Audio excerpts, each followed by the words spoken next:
Estamos de volta com o nosso Mais Saudável e hoje um assunto super importante que é a automedicação. Nós estamos falando aqui do perigo desse hábito tão comum. O que parece inocente, inofensivo, pode se tornar um grande problema para todos, né? Tanto para quem oferece esse medicamento quanto para quem consome esse medicamento, né? Agora a gente falou aqui de onde vem esse hábito, que é um hábito que a gente acompanha em casa. A mãe vê a vizinha, fala com o filho, pega aqui, pega acolá, e isso é muito errado. Quando a gente saiu para o intervalo, a doutora deixou algo aqui extremamente importante, que é, de repente, você em casa já toma o seu medicamento. Você tem um medicamento que você precisa tomar, que o seu médico prescreveu. E aí, como é que ele funciona com os demais que você começa a consumir? Por uma dor de barriga, por uma dor de cabeça, eu acredito que o organismo deve entrar em loucura, em grito. Socorro, me ajuda, né, doutora? Certeza. A gente tem uma situação que a gente fala que o nosso organismo, ele tem respostas de acordo com o que o cérebro recebe. E medicamento funciona como um sinal, que ele vai ter que mudar e mandar uma resposta. O que a gente tem em relação a medicamentos? O medicamento ele vai funcionar para respostas que a gente espera que ative alguns receptores biológicos, ou seja, que o nosso, se eu estou doente, se eu já sou hipertensa, por exemplo, quem tem pressão alta, toma medicamento. E lembrar, pressão alta não sara sozinha. Tem gente que imagina que depois que começou a fazer o tratamento, ela vai se curar da pressão alta. Ela só esquece de um detalhe. Qual foi a causa da pressão alta? O que você está tomando de medicamento para pressão alta, essa é que está te controlando. Lembrar que pressão alta é super traiçoeira. Você não pode, por conta própria, parar de tomar o medicamento. Mas suponhamos que eu estou tomando um inibidor da ECA, que é uma classe de antihipertensivos de medicamentos para pressão arterial. Só que eu estou com dor de cabeça. O que eu resolvo fazer? Eu estou tomando esse meu antihipertensivo e tomo um analgésico para dor de cabeça, um ácido acetil salicílico. Sabe o que vai acontecer com o seu medicamento de pressão? Se for o inibidor da ECA, praticamente você não vai ter o efeito dele. Sua pressão vai aumentar, mesmo você tomando remédio. Medicamento. Você está achando que você está se cuidando e não. Se for outra classe de medicamentos, mais ou menos 50% do efeito dele vai sumir. O que é isso? Isso é interação medicamentosa. Você tem uma concorrência lá que um pode anular o efeito do outro. Pior ainda é quando nós tomamos algum medicamento que potencializa o efeito do outro, levando esse medicamento a virar tóxico. Ao invés de eu sarar, o que vai acontecer? Eu vou ganhar uma nova doença. Doutora, olha aqui, doutor também, a Elaine, enfermeira, os riscos causados pela automedicação. Pode colocar na tela que o Brasil também lê com a gente e se conscientiza. Primeiro, essa questão da intoxicação, que é o que a gente está falando aqui. Muitos medicamentos conversando, né, os princípios ativos brigando um com os outros, e isso deve gerar um problema danado para o organismo. A intoxicação, gente, ocupa aqui o primeiro lugar dentre as causas de intoxicação registradas em todo o país. É isso mesmo? Isso foi o mais surpreendente. Ao invés de ser agrotóxico, ao invés de ser material de limpeza que todo mundo tem nas suas casas, em vez de ser uma série de coisas que todo mundo tem mais acessível, sempre o recordista é o medicamento. É uma coisa assustadora. E, olha, é medicamento que é sob prescrição médica, é medicamento isento de prescrição, que você chega na gôndola, você pega e toma por conta própria. Esses medicamentos que as pessoas acham que só porque não precisa de receita médica são inofensivos, esses é que geram ainda maior perigo. Porque essa sensação de inofensividade leva ao equívoco da pessoa tomar aleatoriamente. Exato. Ou então tomar muito mais do que a dose terapêutica. O exemplo que o doutor falou em relação ao maior índice de intoxicação ou de toxicidade para o fígado do seu paracetamol, ela é assustadora, porque o paracetamol era considerado o mais seguro. E se você tiver na dose terapêutica, sem usar outros medicamentos, e você não exagerar, realmente leva à segurança. O problema é que não é assim. O problema é que a pessoa pode ter outras doenças. Doutor, o nosso coração, o que acontece com o nosso coração quando a gente bombardeia ele com todos esses medicamentos entrando no nosso organismo? O grande problema é a gente não está hoje mais procurando a causa das doenças, né? Nós estamos tratando sintomas, nós estamos na outra ponta. Quando a doutora falou, o hipertenso precisa do medicamento, porque o medicamento vai agir, primeiro eu queria que vocês soubessem que medicamento, o sinônimo disso é droga. São substâncias não conhecidas pelo nosso corpo. São substâncias químicas criadas pela indústria.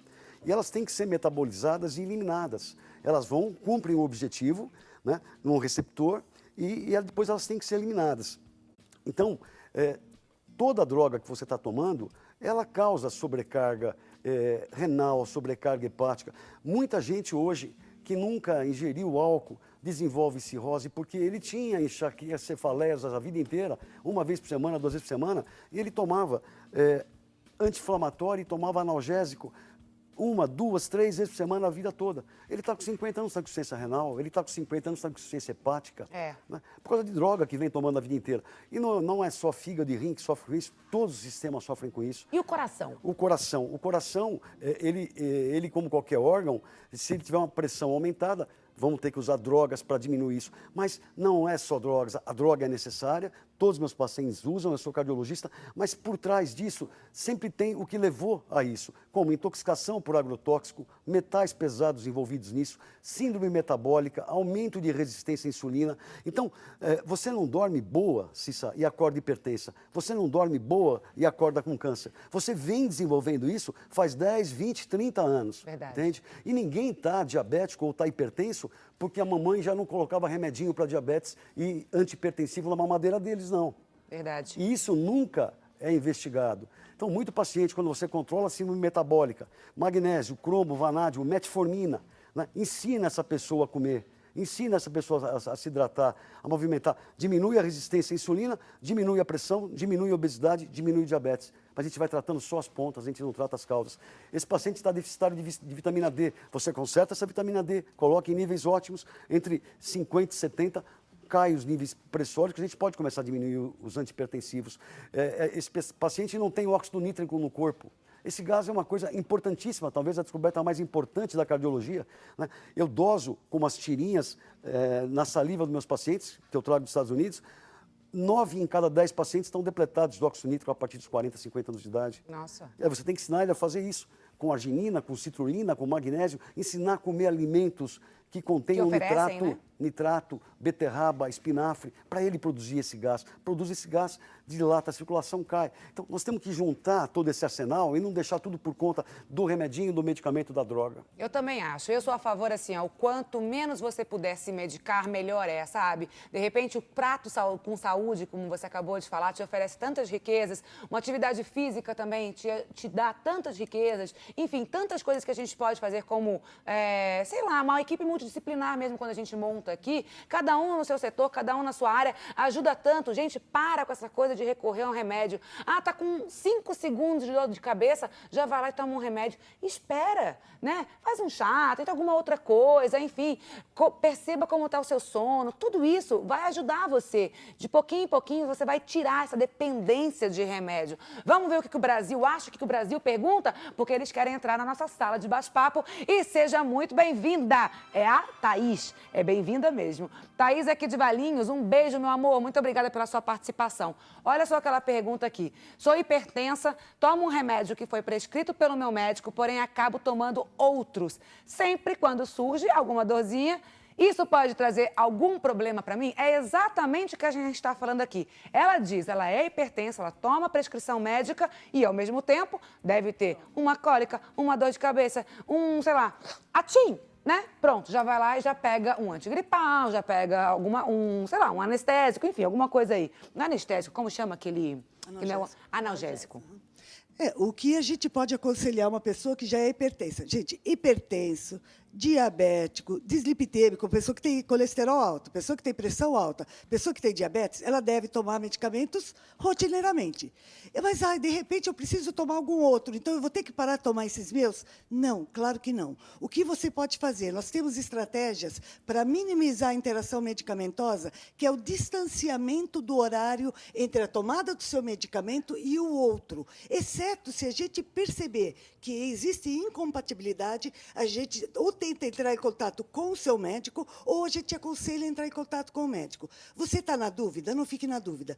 Todas as farmácias, obrigatoriamente, por lei, têm um farmacêutico responsável. E o farmacêutico é um direito de toda a população. E ele entende isso, ele estuda justamente para isso, para te orientar em relação ao medicamento. Então, procure uma farmácia e não fica na dúvida, porque ele vai te falar, por exemplo, eu estou tomando meu antihipertensivo. Eu sei que com alguns analgésicos que são efetivos para mim, eu vou tomar, pode interferir? Pode interferir, claro. Ele vai te falar qual é a distância de horário. que você deve tomar, ou então ele pode até te dar uma outra opção de analgésico MIP, que são os medicamentos que não necessitam de uma prescrição médica. Ele pode te indicar qual é, talvez, o mais viável para você e, principalmente, em qual horário. Não arrisque com a sua saúde. O maior bem que nós temos é a saúde. E o medicamento, quando é por doenças crônicas, ele deve ser adequadamente administrado. Então, de repente, tem pessoas que fazem umas loucuras. Eu sei que esse medicamento... Perfeito. Então é isso, ela não tem que misturar. Daqui a pouquinho a gente volta, que a gente tem o tempo aqui, tá? Certo. É o seguinte, gente, o momento agora é o momento de entrar em conexão com quem? Com Deus, né? Porque é Ele que guia a nossa vida sempre, a gente tem que orar, a gente tem que agradecer. Use sempre essa palavra na sua vida como seu principal motivo, o agradecimento, a gratidão. Afinal de contas, nós estamos no momento da quaresma, né? E é exatamente isso que o Padre Air entra agora na nossa tela, entra aqui no Mais Saudável para conversar com a gente. Padre Air, seja muito bem-vindo aqui no nosso Mais Saudável.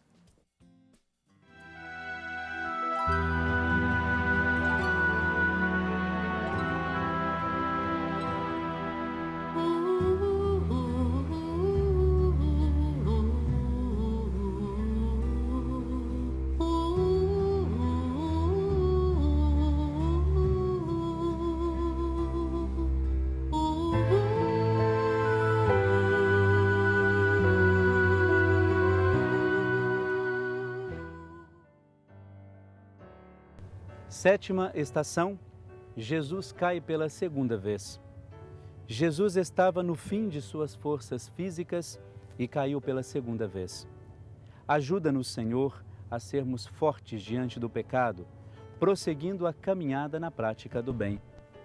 Eu te adoro, ó Jesus, caído pela segunda vez a caminho do Calvário, sob o peso da cruz.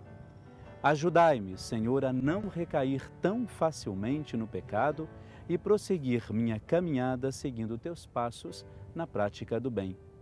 Nós te adoramos, Senhor Jesus Cristo, e te bendizemos, porque pela tua santa cruz perdoastes o mundo. Preciosíssimo sangue de Jesus, salvai-nos. Nesta sétima estação, em que nós vimos que Jesus caiu pela segunda vez, a ideia é sempre ter como referência de que a queda não é, de fato, o princípio da nossa vida, mas é a nossa capacidade de nos reerguer diante desta queda. E foi isso que Jesus mostrou. A dignidade daquele que se levanta e se ergue diante das dificuldades, diante dos sofrimentos e diante das tribulações. Então peçamos, nesta estação, que nós também sejamos aqueles que se reerguem e superam todas as suas dificuldades, claro, por ajuda do nosso Senhor.